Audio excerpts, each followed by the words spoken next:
À votre avis, pourquoi les monuments sont importants? En 1943, les trois architectes Jean-Louis Serre, Fernand Léger et Siegfried Giedian ont écrit les 9 points sur la monumentalité, un texte qui questionne la place des monuments dans nos villes. Et je vais vous les expliquer point par point.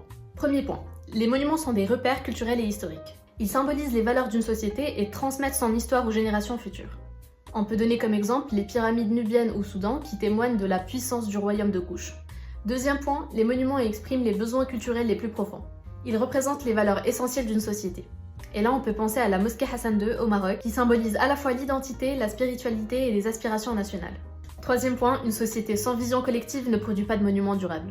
Les civilisations qui ont une identité culturelle forte et cohérente font des monuments, tandis que ceux qui sont plus fragmentés n'en possèdent pas. Quatrième point, depuis un siècle, les monuments ont perdu leur sens. Beaucoup d'édifices modernes sont déconnectés des valeurs des sociétés modernes, ce qui explique pourquoi certains édifices ne sont pas considérés comme des monuments et ils sont même des fois ignorés ou rejetés. Cinquième point, l'architecture moderne a mis de côté la monumentalité.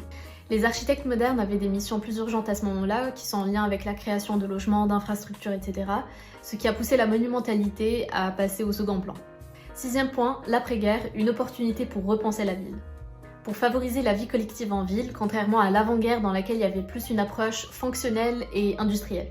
Septième point, et mon favori, les gens veulent plus que des bâtiments fonctionnels. Ils veulent des espaces qui évoquent de l'émotion, de la fierté et de l'enthousiasme. Pour ça, il faut que les architectes, les urbanistes, les peintres, les sculpteurs et les paysagistes travaillent ensemble, ce qui a échoué pendant les 100 dernières années. Un autre point très important à ce sujet, c'est que les gens qui gouvernent un pays et qui ont le pouvoir de décision sur tel ou tel espace urbain, ils doivent être sensibilisés à ces besoins, qui sont au-delà du fonctionnel. Huitième point, un monument doit être bien placé pour exister.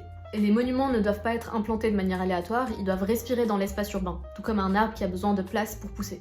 Dernier point, l'architecture monumentale doit évoluer. On n'est pas obligé par exemple d'utiliser les mêmes matériaux ou les mêmes techniques de construction d'une autre époque si elles ne sont pas adaptées à la nôtre. Je serais très curieuse de savoir en commentaire quand je dis monument contemporain, vous pensez à quel bâtiment?